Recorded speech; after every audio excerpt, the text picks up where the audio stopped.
20세기 초에 접어들면서 서양 미술계는 프랑스를 중심으로 전개되었습니다. 프랑스는 경제적으로도 월등했고 프랑스 화폐가 국제시장의 기준이 되었죠. 폴 세잔은 근대 미술로 가는 길을 잘 닦아놓았고 이전과 다른 완전히 새로운 미술적 혁명이 일어나려는 움직임이 보였습니다. 인상주의와 상징주의는 이러한 혁명을 앞서 있었습니다. 단지 객관적으로 형태를 화폭에 담는 것을 넘어서 미술가의 개인적인 감수성을 담는 방향으로 나아갔습니다. 1905년에는 아인슈타인이 상대성 이론을 발표했죠. 1940년대에는 핵 물리학이 등장했고요. 과학의 발달은 예술계 변화의 밑바탕이 되었습니다. 그리고 산업혁명 이후 자본주의가 더 많은 근대 도시를 만들어내면서 기존의 의식이나 문화는 완전히 도태되어 갔습니다. 예술도 과거의 표현 방법으로는 더는 새로운 가치를 표현해낼 수 없었죠. 위기의식과 비판정신 그리고 자유의식은 예술계를 관통해 나갔습니다. 물론 지나치게 상업적인 이윤을 남기는 데 치중한 예술은 또 다른 논란을 가져왔습니다. 자유는 방종되어서는 안 되죠. 예술가도 마찬가지입니다. 점차 객관적인 미의 척도가 사라지고 표현 방법도 자유로워지면서 예술가들의 고민은 더 커졌습니다. 그러면서 점차 남들과 타협하지 않고 고독하게 자신의 예술을 추구하는 화가들이 늘었습니다. 무엇을 표현할 것인가 보다 어떻게 살 것인가 라는 질문으로 예술의 진정성을 찾으려 했습니다. 근대 미술은 바로 이러한 예술의 진정성을 찾으려는 화가들에서 그 의미를 찾아야 합니다. 민중을 계몽하거나 종교적 신념이 반영된 예술보다 진실하게 예술가로서 살아가려는 그 정신을 알아봐야 합니다. 소련과 마르크스주의가 찾아왔고 극운이 극좌니 하는 이데올로기가 세계에 만연했습니다. 지식인들조차 정치에 참여하기에 여념이 없었던 시기였습니다. 사진이나 영화, 텔레비전이 등장하던 시기였으며 예술의 방향도 이러한 기술에 흔들렸습니다. 화가들은 화폭에 머물지 않고 시, 조각, 연극, 건축으로 발을 넓혔습니다. 뭐뭐주의라고 하는 다양한 화파들이 등장했고 다양한 사상들과 섞여서 더 많이 나뉘어졌습니다. 그리고 아프리카와 일본의 미술이 흡수되면서 적지 않은 영향을 끼치기도 했습니다.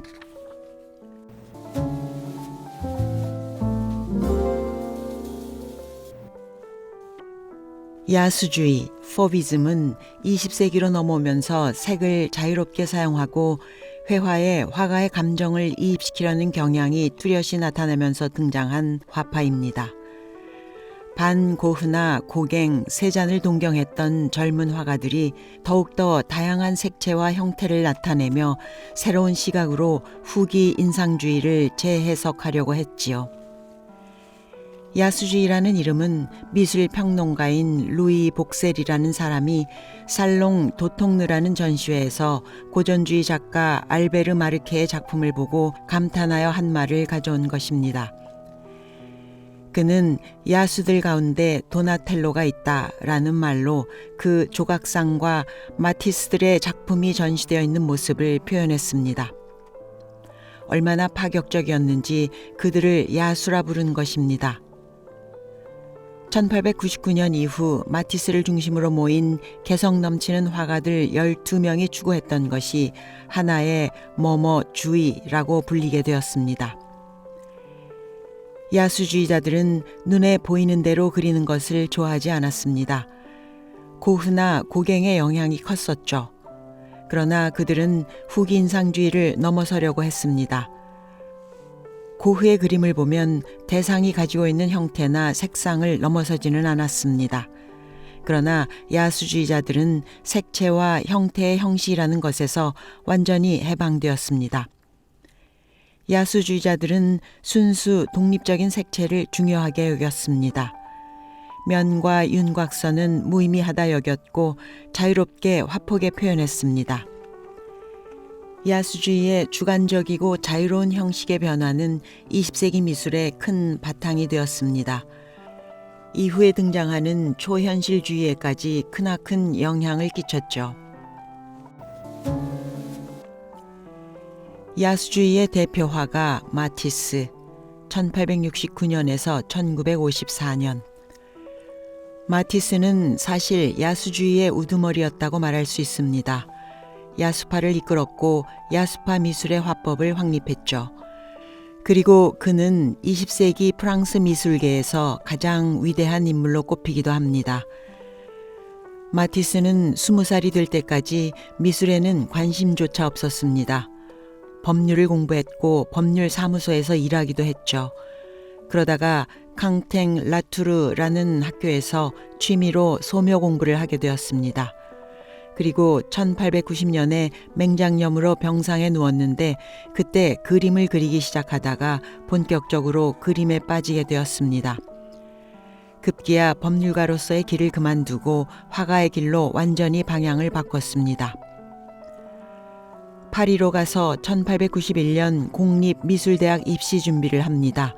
줄리앵이라는 사립학교에 다니면서 당시 파리에서 유행했던 인상주의와는 다른 화법을 1년이나 배우다가 그만두었습니다.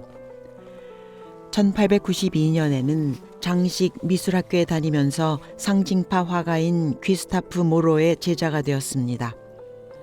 1896년에는 드디어 살롱에 그림을 출품하여 성공하였습니다. 국립미술협회가 주최한 살롱이었는데 마티스는 협회의 준회원이 되었으며 책을 읽는 여인도 판매되었죠. 마티스는 한번 성공의 길에 들어서자 자신감을 찾았습니다. 그 즈음 인상파 화가인 피사로를 만났고 인상파 미술에 빠졌습니다. 그 후 1899년까지 존경하는 모로의 화실에 다니며 미술 공부를 계속했습니다. 하지만 너그러운 스승이었던 모로가 사망하고 마티스는 그 화실을 떠나야 했죠.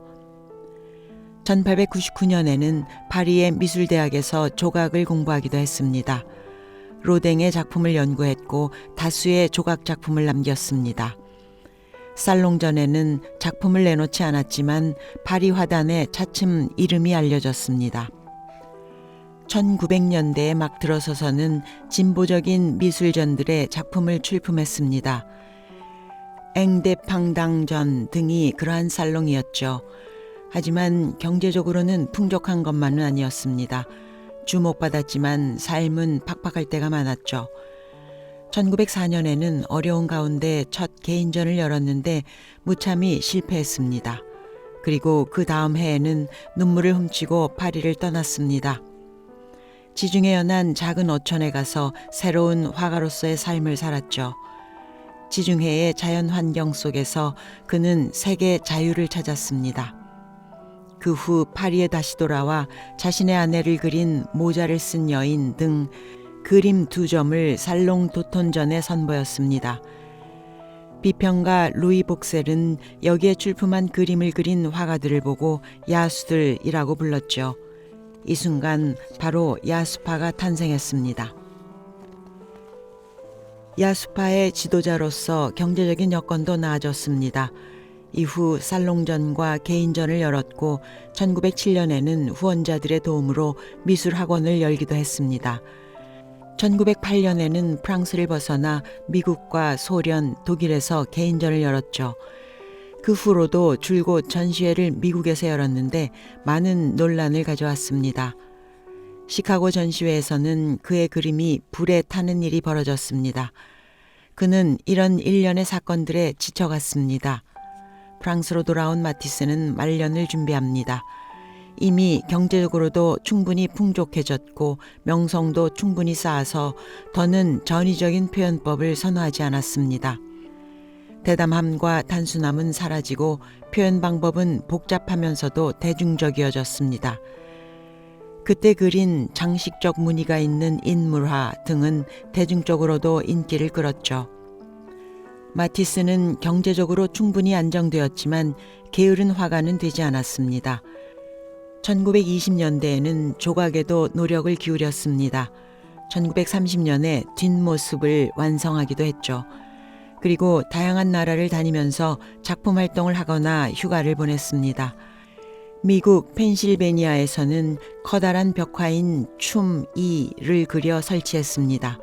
그리고 조각뿐만 아니라 애칭이나 판화에도 관심을 가졌고 판화 작품을 남기기도 했습니다. 제2차 세계대전이 발발하고 나서 그는 책에 들어가는 사파를 주로 그렸습니다. 그리고 자신의 예술과 인생에 관한 생각을 담은 재즈라는 책을 출판했는데 이전과 다르게 화려한 색으로 사파를 그려 넣었습니다. 그런데 이 책에 넣은 사파는 특이한 사파였습니다. 수채 물감으로 직접 칠한 가위를 가위로 오려서 필요한 부분에 붙인 것입니다. 그는 이 기법을 가위로 그린 소묘라고 불렀죠. 1940년에 접어들면서 그는 고독하게 말년을 보냈습니다. 아내와는 헤어졌고 자녀들은 제 갈 길을 갔으며 위장병과 천식이나 심장병 등 각종 질병에 시달렸습니다. 그런데 침대에 누워서도 그림을 향한 열정은 식지 않았습니다. 그리고 이 시기에 그린 그림도 위대한 작품이 되었습니다. 1948년에는 그가 줄곧 지내던 방스라는 지역에 예배당을 지어주었습니다. 자신을 간호해준 수녀님들에게 감사의 표시를 하기 위해서였죠. 예배당은 1951년에 완공되었습니다. 동시에 재즈에 그려 넣었던 사파와 동일한 작품을 커다랗게 제작하였습니다. 마티스는 1954년 37년간 살았던 니스에서 생을 마쳤습니다. 그의 사후 니스에 그의 이름을 딴 미술관이 세워졌습니다. 야수파는 일종의 단체는 아니어서 야수파라 불렸던 화가들은 금세 자신의 작품 세계를 떨치며 다른 길을 갔습니다. 하지만 마티스만큼은 언제나 야수파로 남아 작품을 완성해냈죠. 앙리 마티스는 다음과 같은 말을 남겼습니다. 야수주의가 전부는 아니다. 그러나 야수주의는 모든 것의 시작이다.